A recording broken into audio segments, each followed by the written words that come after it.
In 1932, the Buck Rogers radio program, notable as the first science fiction program on radio, hit the airwaves.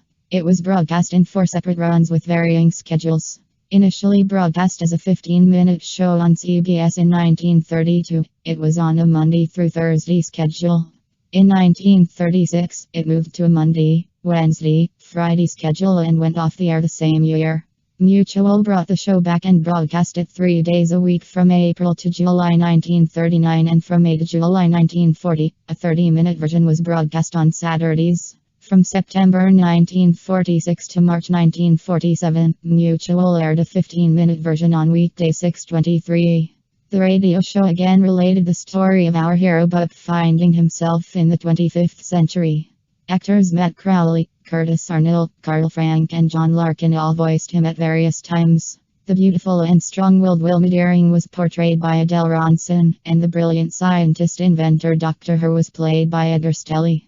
The radio series was produced and directed by Carlo D'Angelo and later by Jack Johnstone.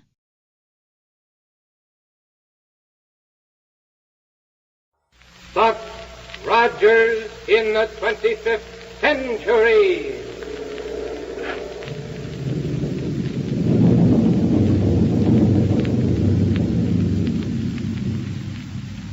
Buck Rogers is on the air, brought to you by the makers of Popsicle, Fudgicle, and Creamsicle, those delicious frozen confections on a stick.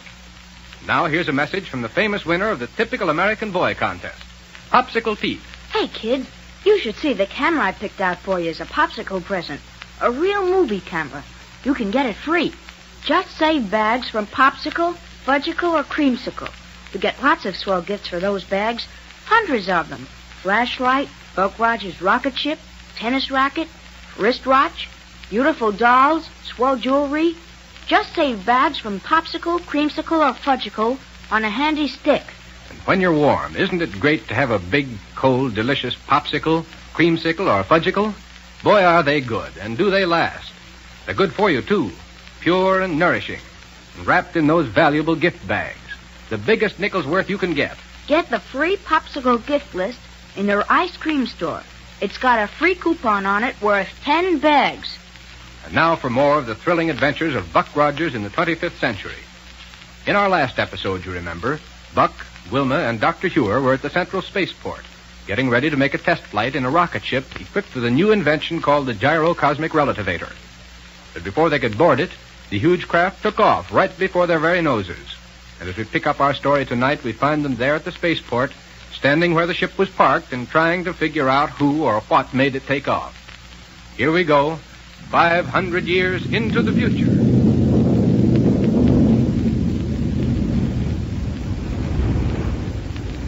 Well, there goes our rocket ship. I don't understand. Buck, who could have taken it? Beyond me, Wilma. And the new gyrocosmic relativator's on board. Right. That's why it was able to take off so quickly. Then whoever took it must have known about that relativator. You're probably right, Wilma. But Black Barney's the only person I've told anything. Dr. Huer. Yes, Buck? That message that came in from Central Radio Bureau just before we came outside here to get into that ship. Still at Canaan Ardela. Oh. Sure. If they've just escaped from the municipal prison, the one thing they need most is a rocket ship.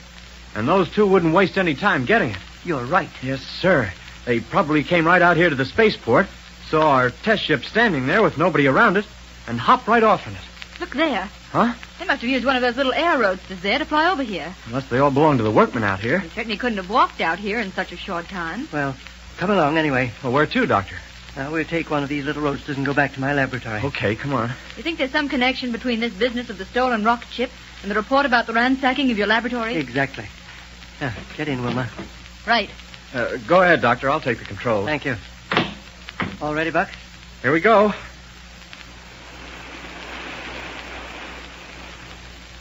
Now, we may all be a little excited over the events of the past few minutes, but it's necessary that we take stock of the situation as calmly as possible and decide what we're going to do. Good idea. The first thing that smacked of trouble was the call from Central Radio Bureau, saying someone had broken into your laboratory right after we'd left it. Yes. And right on top of that came word of Canaan Ardela's escape. Yes. Immediately afterward, our experimental rocket ship took off right in front of our faces. Then it's easy enough to figure out. Canaan Ardela broke out of prison, ransacked your laboratory for whatever equipment they could get hold of, raced over to the spaceport and made a quick takeoff. Sounds logical enough to me. I still don't see how they covered so much ground in such a short space of time. All depends on how long they were free before they were missed, Doctor. Yes. Well, we'll find out when we reach my laboratory, if the rocket police is still there. Right. But I wonder what happened to Black Barney. He and Willie were going to meet us at the spaceport.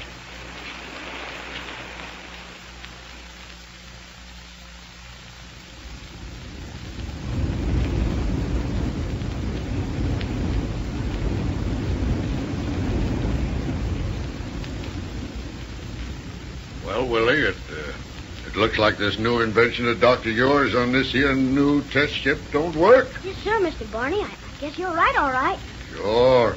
I got all the power on she'll take, and we ain't even begun to move yet. What it was supposed to do was let us take off and be going 1,000 miles an hour right away, wasn't it? Yeah. Well, take a look out of the Matilla glass window and see if Lieutenant Wilma and Captain Rogers and Dr. Huer is coming out of the spaceport office to get into this here thing. Yes, sir. Well, are they coming, Willie? Or did the big rocket blast scare them away? Well, what is it? What about it? Why don't you answer me? Mr. Barney. Willie, what's the matter? You look like you just saw a ghost. Look out of the window, Mr. Barney. Huh?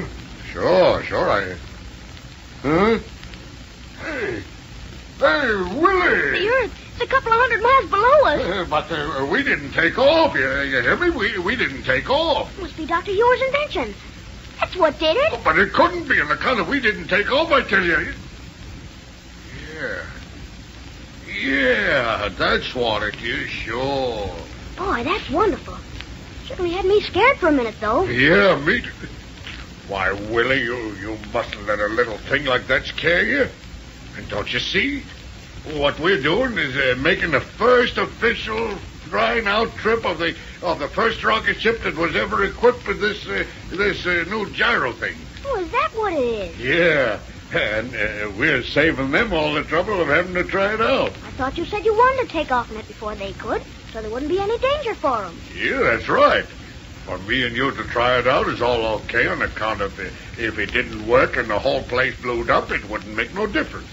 But I wouldn't want Lieutenant Wilma or Captain Rogers or Dr. Huer to take no chances with something new like this.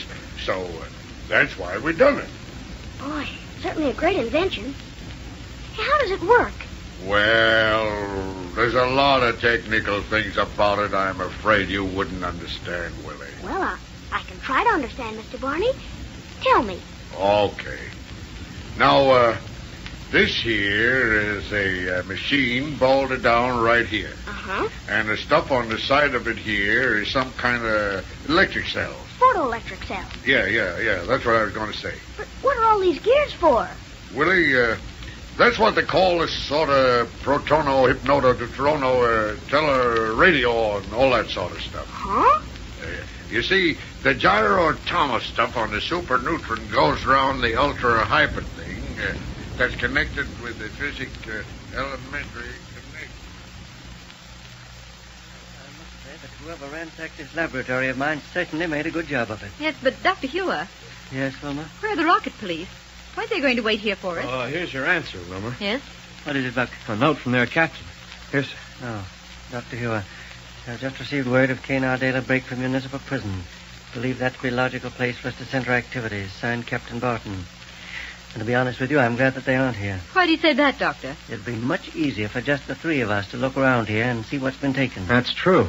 Well, where do we start? Calling Dr. The cosmic radio. It's Black Barney Dr. calling. Huer. I'll take it. I wonder where he can be calling from. Well, Barney, this is Dr. Huer. Calling Dr. Huer. Well, yes, this is Dr. Huer. Well, Doctor, what do you think of me and Willie saving you folks a lot of risk and trouble, huh? Where are you, Barney, and what are you doing? Don't you know? No, of course not. Well, then guess. I dare you. No, Barney, you tell me. Why, Doctor, me and Willie is flying around up here in space trying out the new gyro thing of yours. What? Listen. You mean you're in the test ship we had waiting for us at the spaceport? Sure. Well, but Barney, how... Well, we figured the best way to keep you folks from risking yourselves by taking off with this new contraption was for us to do it. Thank goodness it wasn't Kane and Ardale. Barney, Yeah? is everything all right? No trouble? No, sir. The ship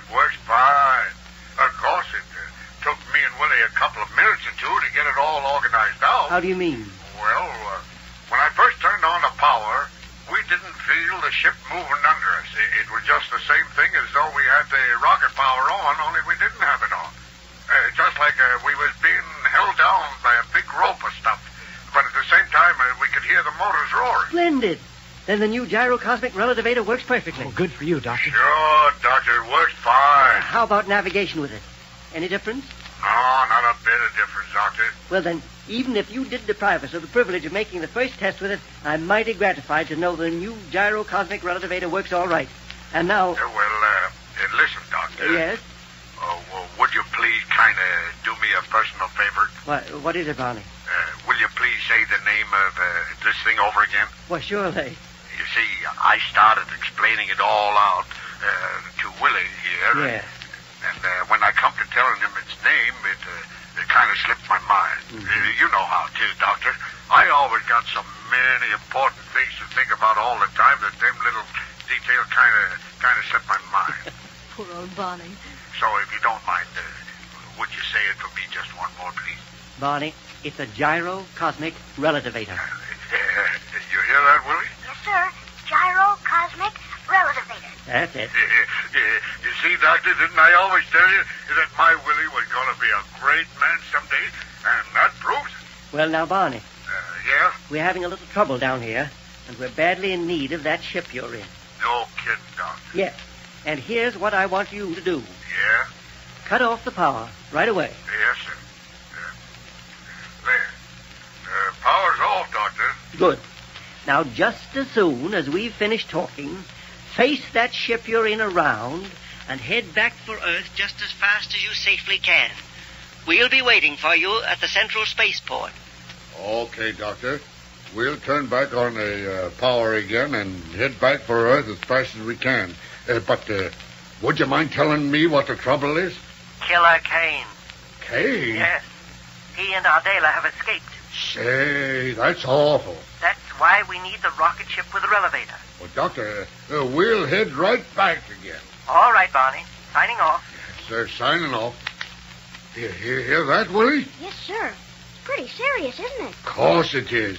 And I guess they don't only need the rocket ship down there. Huh? They probably need me, too. When people like Kane and Adele get loose, Willie, there's going to be a lot of trouble. Well, then, let's get started back to Earth. Yes, sir. Hang on for power.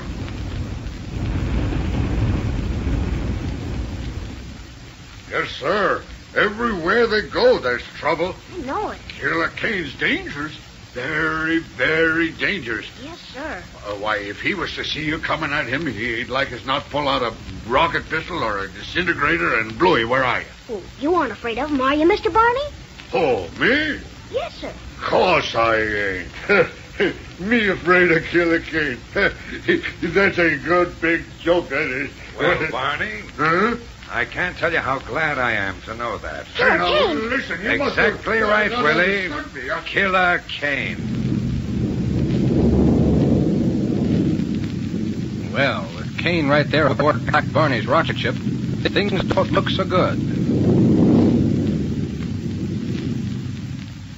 But you're looking pretty good, Popsicle Pete. And where's that song you wrote? Gosh, I can't sing for all these people. Oh, sure you can. Go ahead. They're all your pals. All right, here goes.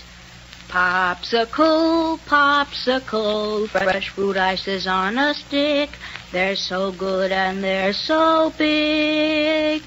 Popsicle, popsicle, save the bags and get a gift with popsicle. Well, that was perfectly terrific, Pete. And everybody loves popsicles. Those great big fresh fruit ices on a handy stick.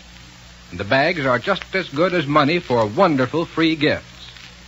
Popsicles are made fresh every day from fine, wholesome ingredients. Doesn't it make your mouth water just to think how good they taste in all those fresh fruit flavors and how long they last? The best, biggest nickel's worth anywhere. And don't forget, fellas and girls, save those bags from Popsicle, Fudgicle, and Creamsicle. And get those free presents.